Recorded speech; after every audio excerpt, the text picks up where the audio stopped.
Olá, tudo bom? Meu nome é Alexandre e vou responder agora uma pergunta do Ivan. A pergunta foi essa aqui, que eu falei no último vídeo que quando aguardo um recuo, espero fazer a nova mínima e depois a nova máxima. A mínima, depois a nova máxima.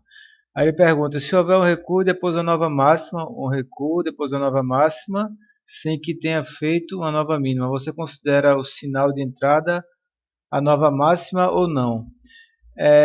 Eu acho que eu não consegui explicar mais ou menos com o meu trabalho, né? Eu vou comentar.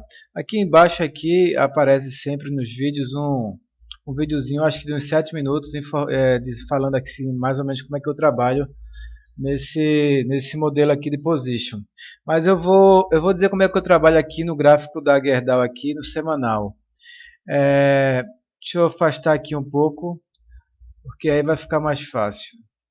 A Gerdau estava caindo, caindo, e até eu não compro o papel como position, obviamente, né, porque como swing já tinha gerado compra. E a partir daqui eu tenho um candle que ficou fora aqui das médias. Né? Aqui eu vou ter a média de 6, que cruzou a média de 26, que é essa. E a partir daqui desse candle, com o estocástico na região de sobrecompra, eu tenho uma possível compra no rompimento dessa máxima aqui, em 16,32. Então, no próximo candle, se romper 16,32 aqui, aí eu vou comprar essa ação e o meu stop vai ficar na mínima, inicialmente vai ficar na mínima aqui desse último candle, em 14,98.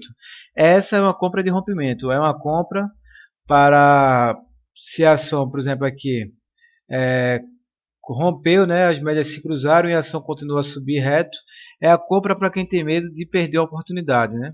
Então a gente compra e vai subindo. Aí por isso que o stop nessa compra aqui ficaria abaixo da mínima. Então se no próximo candle eu romper a máxima, eu compro e coloco stop na mínima de cada candle. Se não, eu aguardo a mínima de cada candle, que aí é esse recuo, onde eu aguardo o recuo, e compro a partir da máxima. E aí agora a gente vai ver o que é que aconteceu aqui e eu vou explicar novamente. Próximo candle, rompeu a máxima. Então aqui eu compro por 16, acima de 16,32 e o stop que estava aqui, né, em 14,98, eu levo o stop para aqui para 16,17. Então a gente vê que nessa compra aqui, se eu for stopado, vai ter aí mais ou menos uns 2% de stop, mas o stop inicial era um stop de 9%. Então a gente já equilibra aqui o risco-retorno. E aí eu vou levando a cada semana é, o stop para a mínima, né, da semana prévia. Por quê? Porque a ação ainda não fez aquele recuo que eu espero. Depois que fizer o recuo, e quando é que eu vou saber se houve esse recuo? Quando perder a mínima de cada semana. Então, quando eu perder aqui 16,17, eu começo a plotar a máxima de cada semana para gerar compra. Então, aqui não gerou stop e aí eu elevo o stop da operação para a mínima aqui em 16,82. Se for stopado, eu já vou sair aqui com um lucro de 2,5% aproximadamente. Na próxima semana, eu perco a mínima e sou stopado na compra com 2,5%, né? Na compra, essa compra aqui, realizada quando rompeu os 15,60, né? Então aí eu compro, eu sou estopado nessa ação, tranquilo. E agora eu aguardo. Como ela perdeu a mínima da semana prévia, eu começo a plotar a máxima de cada semana. Por quê? Porque eu quero comprar o rompimento, né? Eu quero comprar o zigue-zague. Então, quando perdeu aqui os 16,82, porque a mínima aqui foi 16,75, eu começo a plotar a máxima de cada semana para compra. E aí, se, por exemplo, na próxima semana romper essa máxima daqui em 17,93, aí eu compro e meu stop vai estar na mínima das duas últimas semanas, que vai ser essa mínima daqui em 16,75. Então, para eu calcular a quantidade de papéis que eu vou comprar, eu vou calcular em relação ao stop de 7,30% aproximadamente. Então, eu sei que eu vou perder 7,30% aqui nesse papel, então eu vou comprar uma quantidade reduzida de ações e aí a gente vai para aquele modelo lá de gerenciamento de risco. Só vou arriscar 1% da minha carteira. Então, se eu tenho aqui, vamos supor aqui, Minha carteira tem 20 mil reais para comprar de position. Então eu só vou perder 1%. Então eu só vou perder 200 reais. Então eu faço a conta aqui de quantas ações eu posso comprar para que, se eu for estopado, eu só perca 200 reais, que é 1% dos 20 mil. E, e aí eu vou elevando o alvo ou para o alvo móvel de 5%, ou então para o alvo fixo, que é o alvo que a gente vai subindo pelo stop móvel, a mínima de cada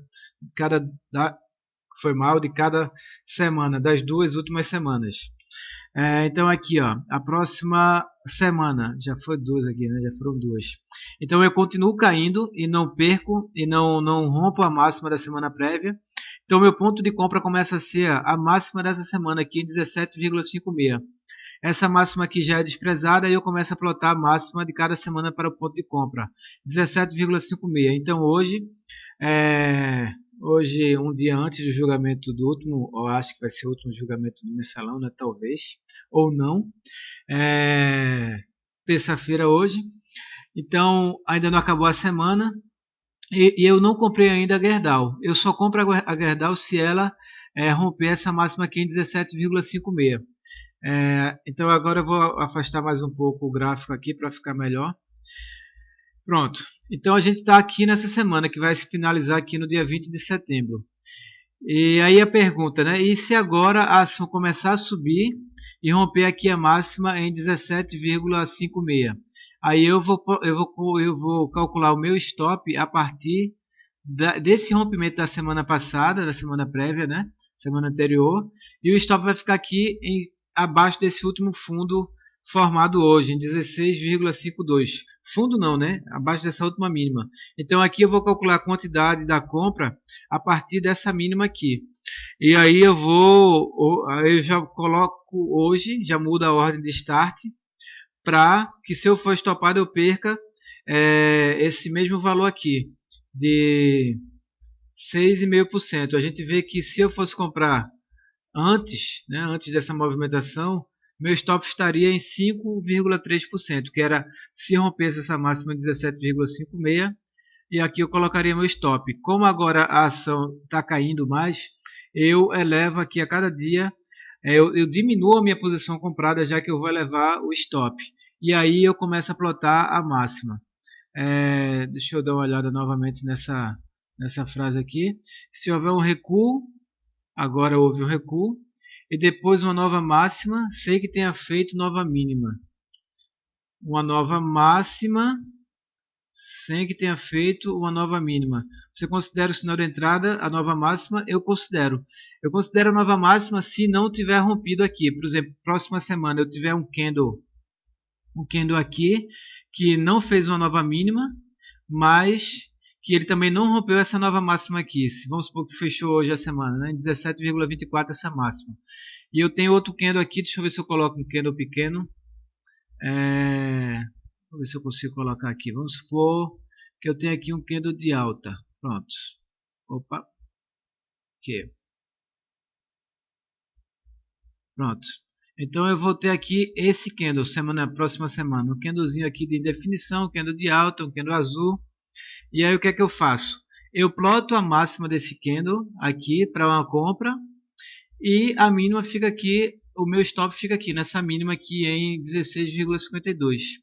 E aí eu vou levando o stop abaixo da mínima das 2 últimas semanas, ou então encerro a operação com 5% de lucro. Então é basicamente dessa forma que eu opero. Eu ainda continuo aqui com a ordem de start acima de 17,56, e aqui eu não aguardo o fechamento. Por que eu não aguardo o fechamento? Porque vamos supor que agora a Gerdau comece a subir aí desesperadamente e rompa aqui no dia só, já suba aí 20%, loucamente. Gostou da sonoplastia? Já subiu forte, e aí o que é que acontece? Eu vou perder essa compra aqui, porque eu vou esperar o fechamento do dia, e que no fechamento do dia já tem subido muito, e aí o stop vai ficar muito longo, e aí eu não compro. Já aconteceu muitas vezes comigo, por isso que eu rompeu aqui essa máxima e eu já estou comprando. O stop fica aqui abaixo dessa mínima, 1 centavo abaixo da mínima e 1 centavo acima dessa máxima aqui. A ação está valendo aqui entre 10 e 20 reais, dá para colocar 1 centavo. Quando a ação está abaixo de 10 reais, aí eu coloco até 5 centavos aí para a ordem de start.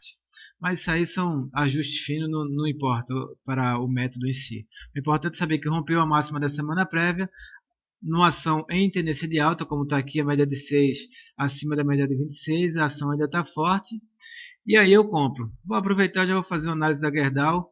Hoje já teve mais um dia de queda com 1,78. O estocástico já está muito sobrevendido. Então aqui a gente já começa o rompimento de cada dia aqui pode gerar uma nova compra com stop abaixo da mínima, porém é uma compra um pouco mais arriscada, né? É uma compra aqui que a gente pode até levar para um position depois. Por quê? Porque se a gente tiver força e romper essa última máxima, a gente vai ter uma compra de position com stop bastante aqui pequeno, um stop reduzido. Mas a gente está tendo uma lateralização e a Gerdau está aí corrigindo de lado no gráfico diário. Fica fraca essa ação se eu tiver um rompimento aqui da média de 6 passar para a média de 26 e eu tiver um zigue-zague descendente. Enquanto isso não acontecer, a ação ainda está dentro de uma tendência de alta. O suporte mais forte no gráfico semanal para a Gerdau aqui é os R$ 15,50, que é a retração de 382 de FIBO de toda essa perna de alta aqui. Então ela pode vir corrigir até 15,50. Se chegar até aqui em 15,50 e deixar o candle de alta, vai ser uma compra muito interessante aqui na Gerdau, porque essa movimentação aqui pode fazer aquilo que eu venho sempre comentando aqui, né? Que é um zigue-zague ascendente. É quando a gente tem uma alta, a gente corrige dessa alta, não ultrapassando aqui a retração de 382 de FIBO, de toda essa perna de alta, e a gente volta a subir e consegue romper esse último topo aqui. Então esse aqui vai ser um pivô de alta no gráfico semanal, o que é uma compra muito interessante, principalmente para aqueles que conseguirem comprar aqui nessa região. Então é isso aí, Ivan. Eu acho que deu para responder. Se eu não conseguir responder, eu tento novamente amanhã e depois e depois. É isso aí, foi um prazer, a bateria já acabou. Até a próxima análise e o próximo vídeo. Até lá.